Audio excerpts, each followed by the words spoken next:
Hello everyone! Time once again for a major release for Apacies, this time, 0.8. I'm very excited for this one. It's starting to feel a lot more like a game to me, and I'm bringing together elements that will make it more enjoyable, more impactful than regular Pokemon. So to start off with, we have new NPC designs. I'll put up all the extra ones that I made across the way. Again, they follow a very similar pattern to these NPCs, but just more variants. I really wanted to add more people into here so it feels more lived in rather than having the same 6 NPCs around the world. I have new routes. The map has changed a little bit to fit the new routes. It's not a finalized map, I still have side streets to do, but at this point every route has a very basic structure that is complete. And all of the major routes are complete. So from here on out, all I have to do is do the side streets and decorate to my heart's content. There'll be a little bit more of that whenever I go over the next updates, plans, events, or what I plan to do by the next update. So the major thing with this update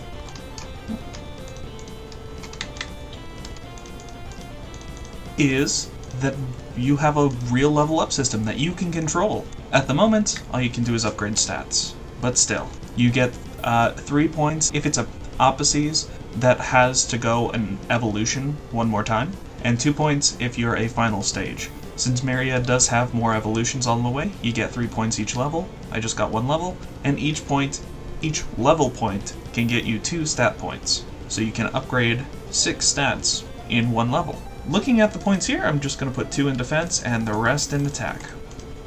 And then from there on, that is the new point total for Myriad. You get to specifically choose how you upgrade your Apacies. Now this can lead to easy abuse, so there is a likely chance that I'll mess with the points to see what you can and can't spend on, if there's any limitations. But just for now, every level you should be able to get 6 stat points into your creature. Now, that is just a basic level of this level up system that I've made, and I have rules for everything else that I have yet to implement, which will be next update. This is something that I really need to get done. So, stat points are 1 point to upgrade 2 stats.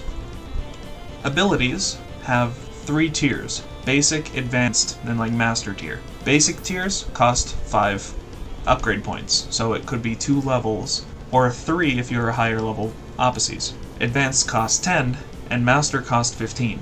It's a high investment. Evolution is probably going to depend upon each evolution line. So, say for instance, Americanine. Americanine has, and that whole line, has 3 evolutions. So Puptreatism to Americanine might be level 10, so 10 points. You could do it and rush through that if you wanted, or you can just stay Puptreatism forever. You don't have to evolve. Moves, right now, I like the idea of having 3 different ways to get new moves. With the first subsection of moves, it goes through the same list that we've been going through forever. So every 3 levels, there's a new move that you could learn. That would cost just 1 point, 1 evolution point. For 2 points, second move would be randomized from the types that creature is. So you could have really good luck, really bad luck for those. And for 3 points, depending upon type, so any non-normal would get a randomized normal move. If it's normal typed, then I'm thinking about randomized every move, because oftentimes when I build them, if it's a normal type mon, it already has a lot of normal typed moves. It doesn't gain stab for anything else, but the variants would help those types of creatures out a lot. And if type 2 already fills the role of having normal type moves, might as well make the third move something interesting. So you'll always have the consistent moves that follow the line of that creature, of that Apacies, and then you'll have 2 random moves that you could choose from. I want to try and cater to anybody who would want to do a speed run through a game, so you know what's happening. You can make quick decisions too if you wanted, and there's a bit of luck just in case. Make that a little interesting. For Nuzlocke, you don't have to stick with a creature if you don't want to. If you wanted to limit yourself to first stage Mon, it doesn't force you to evolve or waste time saying no, don't evolve. It's all up to you. And that's what I want this game to be. Pokemon restricts you in too many ways. If this game is going to have a problem, or a major problem, I hope that this will be it has too many freedoms.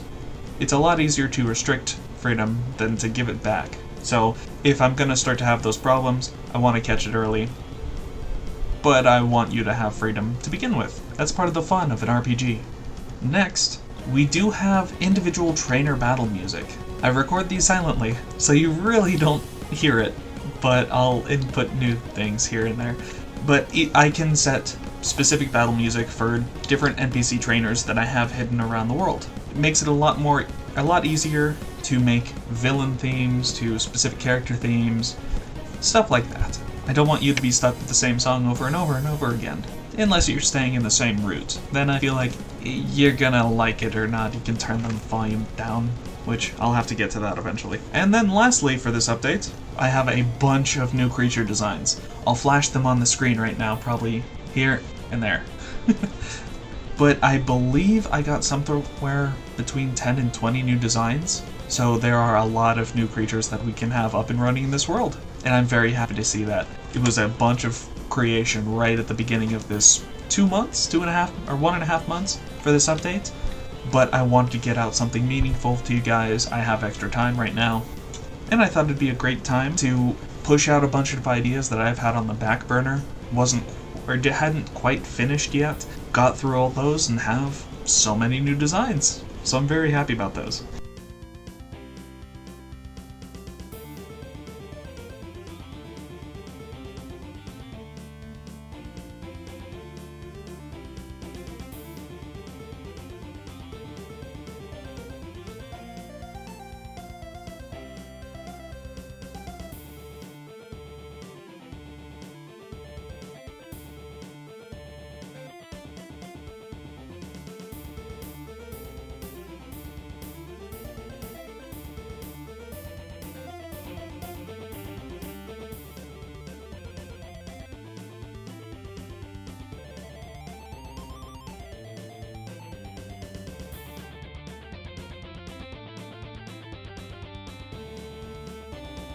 That I hadn't come up with before.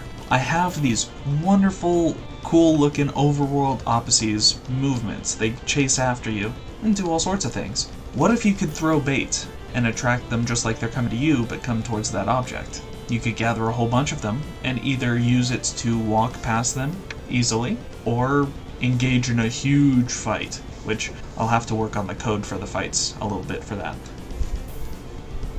But again, it's more options. I'm not sure if I'd have bait have a specific number, or if it's...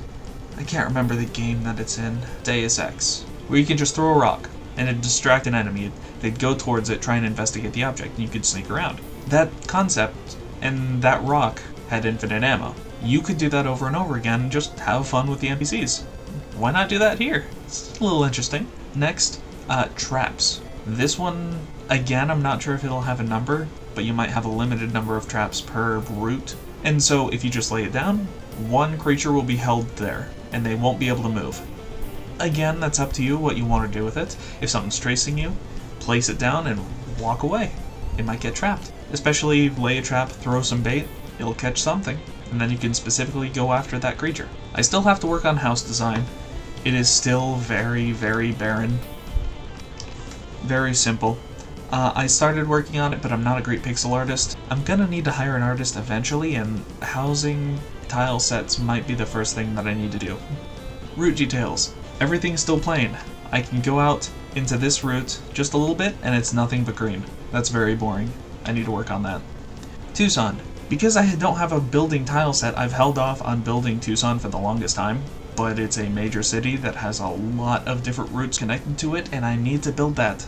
I really do. So eventually, once I get the building tile set, I'll be able to make Tucson and have that be a central hub for the game. Area-specific challenges I did work on. They are set up, but there is no code for them. I believe 3 of the 6 routes have blocked off routes where you would have to do something beforehand to clear them, but I'm not entirely sure what that beforehand thing would be, so I haven't implemented them into the game yet. And then, like I said, little side paths off of the routes to go to different areas that aren't quite a town, aren't quite another route, but hidden areas or small encampments. Something interesting off the beaten path. I don't want it to just be town, city, town, or route, city, route, town, route, city, all over again. I want there to be hidden little secrets that you could find every now and again. Well, I hope you're having fun. I hope this game is worth your time, and I enjoy working on it. Here's hoping it continues to grow and continues to be something I enjoy. Thank you. Have a good night.